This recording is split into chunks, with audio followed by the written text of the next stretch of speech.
विनोद जी।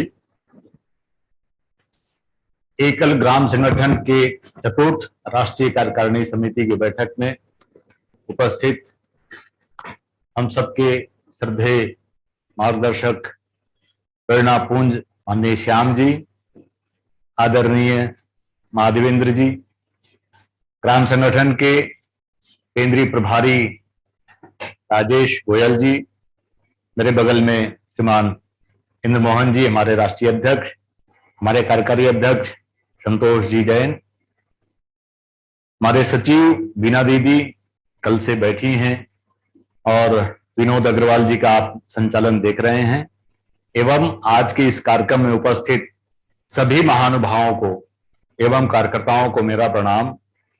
जय श्री राम, जय हनुमान। एकल ग्राम संगठन की यह चतुर्थ राष्ट्रीय कार्यकारिणी की बैठक है। हम सब का जो मूल काम है वो भाग स्तर पर, अंचल स्तर पर, संच स्तर पर और गांव में ग्राम संगठन की कार्यकारिणी बनाना और उसको सक्रिय करना। एकल अभियान आज जिस मुकाम पर पहुंचा है और जो प्रक्रियाएं हैं, यह एकल के माध्यम से, एकल की दृष्टि से संपूर्ण देश में सबसे बड़ा संगठन है। और जो काम चल रहा है उस काम का वनवासी समाज, ग्रामीण समाज उसके साथ समरस होकर उसके विकास के लिए, उनके उत्तरोत्तर वृद्धि के लिए जो काम चल रहे हैं वह एकल अभियान कर रहा है। और इसके माध्यम से एक नवीन भारत बनाने की ओर, भारत को विश्व गुरु बनाने की दिशा में एकल अभियान जो काम कर रहा है, माननीय श्याम जी बार बार कहते हैं, एकल अभियान नवीन भारत गढ़ने की ओर एक सार्थक प्रयास कर रहा है। हम उस संगठन के घटक हैं। इतने बड़े संगठन होने के नाते जब हम एकल का विचार करते हैं तो एकल ग्राम संगठन और उसकी कार्यकारिणी की एक बड़ी जिम्मेदारी बनती है। और चूंकि जिम्मेदारियां बढ़ रही हैं तो काम भी करना पड़ेगा। संपूर्ण देश के जो जिला केंद्र हैं, जो अंचल केंद्र है, संच केंद्र हैं, इन केंद्रों पर हमें अपनी कार्यकारिणी को मजबूती देनी पड़ेगी। सक्षम और योग्य लोगों को जोड़ना पड़ेगा। एकल ग्राम संगठन की कार्यकारिणी की बात जब हम करते हैं तो दो बातें प्रमुखता से ध्यान में आ रहा है। पहला है ग्राम संगठन को समाज व्यापी बनाना है, अर्थात संपूर्ण समाज में ग्राम संगठन का व्यापकता बढ़े। जो अंचल केंद्र हैं, जो संच केंद्र हैं, यदि वहां ग्राम संगठन की कार्यकारिणी है तो सभी समाज में, अर्थात यदि वो अंचल केंद्र है, उस नगर में जितनी भी बस्तियां हैं उन सभी नगरों में, हर बस्तियों में एकल ग्राम संगठन की कोई ना कोई इकाई खड़ी हो।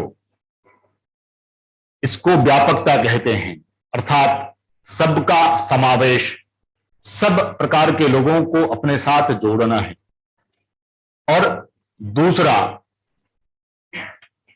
केवल व्यापकता नहीं तो प्रभावकारी हो संगठन, समाज पर संगठन का प्रभाव दिखे, तब तो हम एकल ग्राम संगठन और एकल अभियान 32 वर्षों से काम कर रहा है।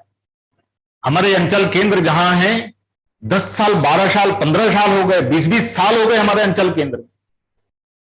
और आज जब कार्यकारिणी की बात आई, कार्यकारिणी बनाने की बात आई, मैं इसलिए कह रहा हूं कि आज मैं 26 अंचलों का प्रवास करके आया हूं। कार्यकारिणी बनी तो है, लेकिन जब कार्यकारिणी की बैठक होती है, यह ठीक है कि सब लोग नहीं आते, लेकिन जो प्रमुख लोग हैं जिनको हमने जिम्मेदारी दी है, जिनको पदाधिकारी बनाया है, वो तो एकल काम को समझे, वो तो बैठकों में आए, वह तो एकल को सुने। जब तक एकल को सुनेंगे नहीं, एकल को जानेंगे नहीं, तब तक काम नहीं कर पाएंगे। इसलिए यह काम करते समय कार्यकारिणी के लिए यह दोनों बात महत्वपूर्ण है और वो काम हमको करना है।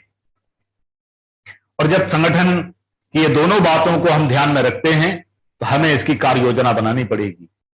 कार्य योजना बनाने के लिए ये जो कार्यकारिणी बन रही है, चाहे भाग की हो, अंचल की हो, चाहे संघ की हो, कार्यकारिणी में कहा है 2 वर्ष का कार्यकाल होगा। अब आपके 2 वर्ष के कार्यकाल में क्या क्या उपलब्धि आपकी होगी, क्या क्या आप परिणाम दिखाएंगे, समाज में आपके उस कार्यकारिणी का क्या स्थान बनेगा।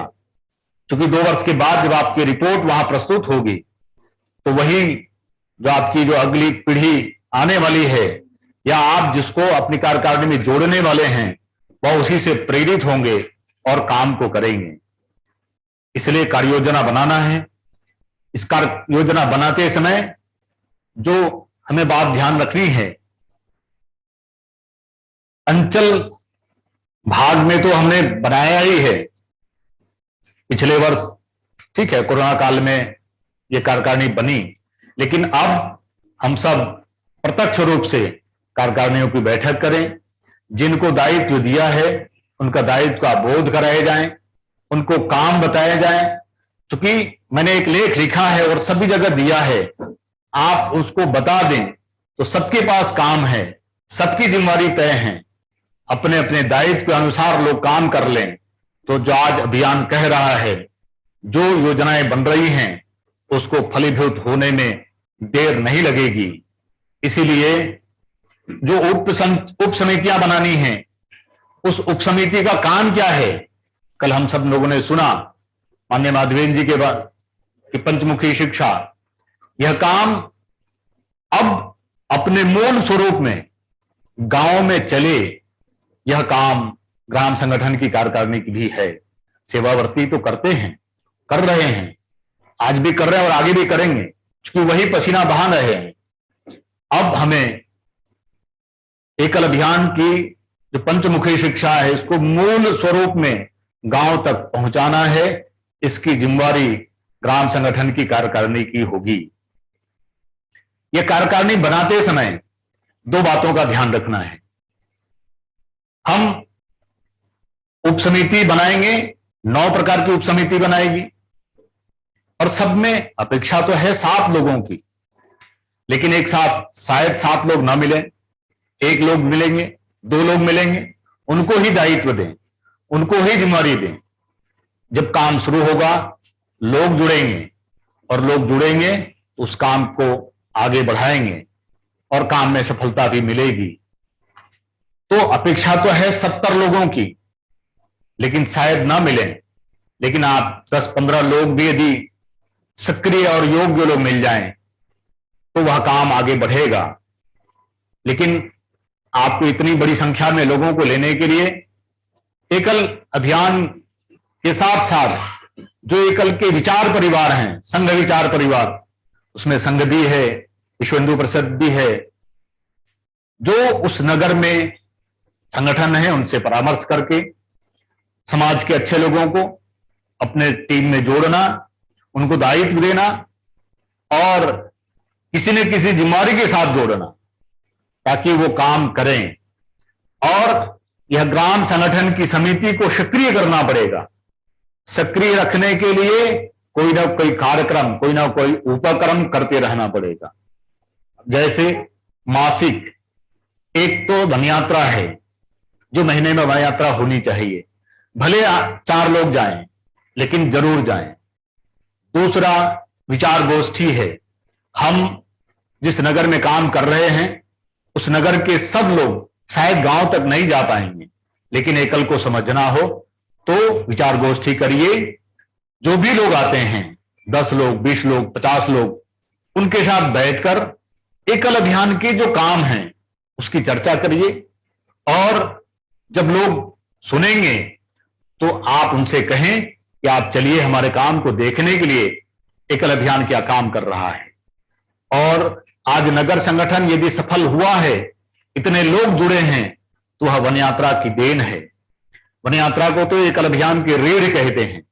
इसलिए ऐसे कार्यक्रम करते रहना चाहिए, जिससे हमारी समिति के लोगों को कोई ना कोई कार्यक्रम हर महीने मिले। तो मासिक कार्यक्रम, त्रैमासिक कार्यक्रम, अर्धवार्षिक कार्यक्रम, ऐसे छोटे छोटे कार्यक्रम, और वो कार्यक्रम करिए जिसमें कम खर्च लगे। आज अभी अशोक तापड़िया जी कह रहे थे कि अंचल केंद्रों में भी ये एकल सुरताल जैसे कार्यक्रम होने चाहिए। भाई साहब, मैं आपकी जानकारी के लिए बता दूं, लखनऊ में एक टीम तैयार हो रही है जो अंचल केंद्रों में ही कार्यक्रम करेगी। वह सत्संग भजन टोली है। हम 2-4-6 महीने के बाद उस टोली का प्रवास सभी अंचल केंद्रों में कराने वाले हैं, और वैसे ही कार्यक्रम होगा। कम खर्चे में आपको बढ़िया कार्यक्रम मिलेगा। आप स्वावलंबन की दृष्टि से नगर के लोगों को जोड़ सकते हैं, बुला सकते हैं। तो ऐसे कार्यक्रम करते रहने से हमारी समिति सक्रिय रहेगी। और ठीक लखनऊ में आपने देखा, आप सब लोग गए होंगे, पूरा लखनऊ एकलमय हुआ था। उस लखनऊ को जोड़ने के लिए केवल एक कार्यक्रम था। हमारी हरि कथा के कार्यकर्ता उस सभी नगरों में भजन संध्या के नाम से कार्यक्रम किए थे और सब लोग जुड़े थे। ऐसे छोटे छोटे कार्यक्रम करके हम अपने अंचल केंद्रों में, नगर केंद्रों में कार्यकारिणी का विस्तार करें और इकाइयां बढ़ाएं। यह सक्रियता का आधार है। दूसरा, यह सब करने के लिए हमको प्रवास करना पड़ेगा। यह प्रवास 2 प्रकार के हैं। एक संगठन प्रवास, हम वन यात्रा करते हैं, वह प्रवास नहीं है, वो तो कार्यक्रम है। प्रवास अर्थात एकल ग्राम संगठन की कार्यकारिणी, उसकी समिति सक्रिय कैसे हो, इसके लिए प्रवास, और कार्यकारिणी का विस्तार कैसे हो, इसके लिए प्रवास। तो ऐसे 2 प्रकार के आपको प्रवास करने पड़ेंगे। तो यह प्रवास का जो समय है, उसमें हां, आप अन्य चीजें जोड़ सकते हैं। आज हमने भाग कार्यकारिणी से अंचल प्रभारी बनाए हैं। मैं तो कहता हूं कि अंचल प्रभारी अपने अंचलों में जाएं, कार्यकारिणी बनी होगी, लेकिन उस कार्यकारिणी के लोगों को अपनी जिम्मेवारी का अभी एहसास नहीं है, उनको दायित्व बोध नहीं है। आप जाइए, उनके साथ बैठिए, और केवल बैठक नहीं करना है। माननीय श्याम जी कहते हैं बैठक तो कर्मकांड है, वो तो करना ही है, लेकिन हमें समिति को सक्रिय करना है, एक्टिव बनाना है, तो परिवार में जाना पड़ेगा, संपर्क करना पड़ेगा, परामर्श करना पड़ेगा, चर्चा करना पड़ेगा। तब जाकर उनके अंदर उस दायित्व का बोध होगा, उनको काम क्या करना है यह वो समझेंगे, और तब अपने साथ और लोगों को जोड़ेंगे, अपने मित्रों को जोड़ेंगे, अपने साथियों को जोड़ेंगे।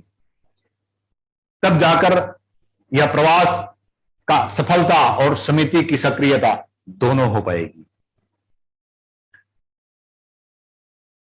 हम जो कार्यकारिणी के सदस्य बने हैं या जिनको बनाए हैं, वर्ष में एक बार उनकी सदस्यता के नाते से, अभी कुछ लोगों ने ये निवेदन दिया, उनकी जो मेंबरशिप है, हम उसको सदस्यता राशि नहीं कहते, सहयोग राशि कहते हैं, लेकिन वो निश्चित अवधि तक एक निश्चित समय सीमा तय करके अपने अपने प्रभाग में उस समय तक जितने लोग हमसे जुड़े हैं उन सब की राशि जमा हो जाए, ताकि आने वाले वर्ष में या हम अपनी कार्यकारिणी का जो विस्तार करना चाहते हैं उनको भी लगे कि हमें कुछ काम करना है, हमने इस अभियान में कुछ योगदान दिया है। तब तो वो समय भी देंगे और काम को अपना भी समझेंगे।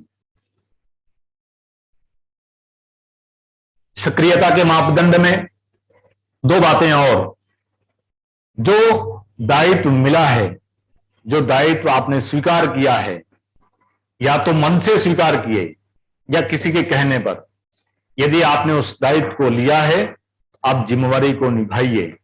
केवल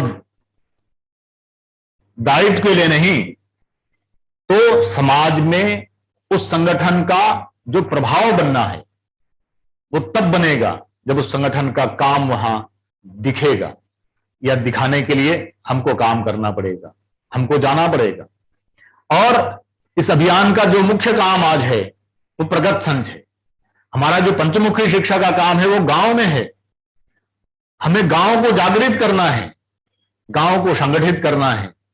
लोग हैं हमारे बातों से, हमारे विचारों से सहमत हैं, एकल के काम से जुड़े हैं, लेकिन वो अभी जितना उनको काम करना चाहिए, जिस रूप में इस अभियान को सहयोग करना चाहिए, वो आज तब सफल होगा जब अंचल समिति संच समिति के साथ गांव तक जाएगी। गांव की समिति, गांव के जो लोग हैं उनको जागरूक करना पड़ेगा, उनको समझाना पड़ेगा।